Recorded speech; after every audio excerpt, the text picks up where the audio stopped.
Ya, pertanyaannya pemirsa, mengapa kecurangan masih saja terjadi saat pencoblosan dan bagaimana imbasnya terhadap proses pemilu 2024 dan juga demokrasi Indonesia ke depannya? Kita bahas bersama dengan pakar hukum tata negara, Prof. Juanda yang sudah bersama kami di studio sore hari ini. Selamat sore, Prof. Juanda. Sore.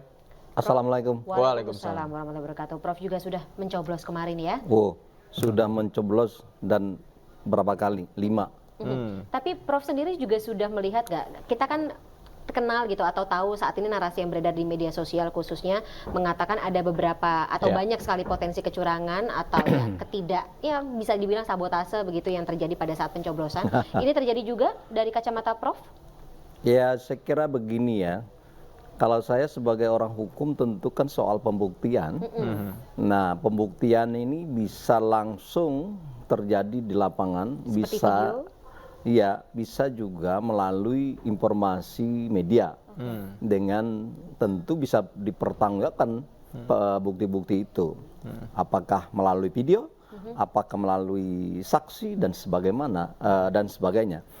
Dan itu indikasi itu bisa saja kita ungkapkan pada saat misalnya di berbagai tempat, apakah di TPS atau misalnya ada yang menduga kenapa misalnya di salah satu pasangan calon ini melesat begitu tinggi misalnya. Nah, kalau dari hasil quick count sementara ini menurut Prof dengan perbedaan margin yang cukup tinggi ada kecurigaan kah? Iya, saya kira bukan saya yang curiga, tetapi kalau ada publik yang atau salah satu pasangan dan antar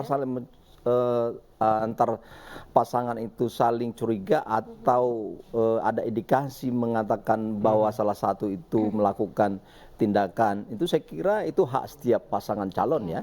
Nah, tetapi tentu sebagai orang hukum saya sampaikan lagi bahwa apabila itu adalah memang bisa dibuktikan dan itu menjadi kasus hukum tentunya, dan itu nantinya akan menjadi dasar untuk salah satu atau beberapa pasangan calon yang merasa dirugikan ya untuk mengajukan ke Bawaslu tentunya, baru nanti ke MK. Oke. Masalahnya kemudian ketika ada kecurangan di TPS, ada imbauan untuk memfoto atau mendokumentasikan segala bentuk kecurangan. Apakah itu sah dijadikan alat bukti jika betul ada pelanggaran di TPS, Prof? Ya, saya kira sah. Kenapa tidak? Sekarang kan alat bukti itu kan bisa melalui beberapa jenis toh, bisa saksi, bisa video, bisa foto, tetapi dengan catatan itu bisa dipertanggungjawabkan secara hukum ya, bukan misalnya seolah-olah di video tetapi datanya kurang akurat. Jadi kalau memang itulah kebenarannya memang dapat dipertanggungjawabkan, saya kira itu sah dan bisa dijadikan sebagai alat bukti.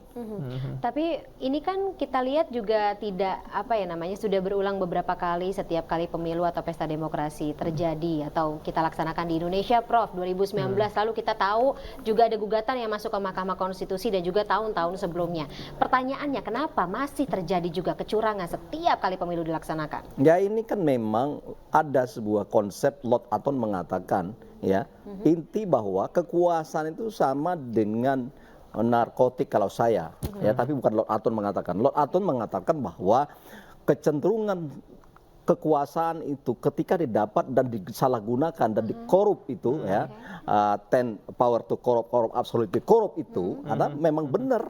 Artinya begitu menariknya memegang kekuasaan, menjabat, nah semuanya dalam bingkai dan suasana yang tercukupi, megah, dan oleh karena itu dorongan seseorang di dalam sebuah negara, dalam sebuah institusi sekecil apapun, memang untuk merebut kekuasaan itu adalah sangat-sangat sering sekali, tetapi dilupakan prosedur dan etika dan aturan hukumnya.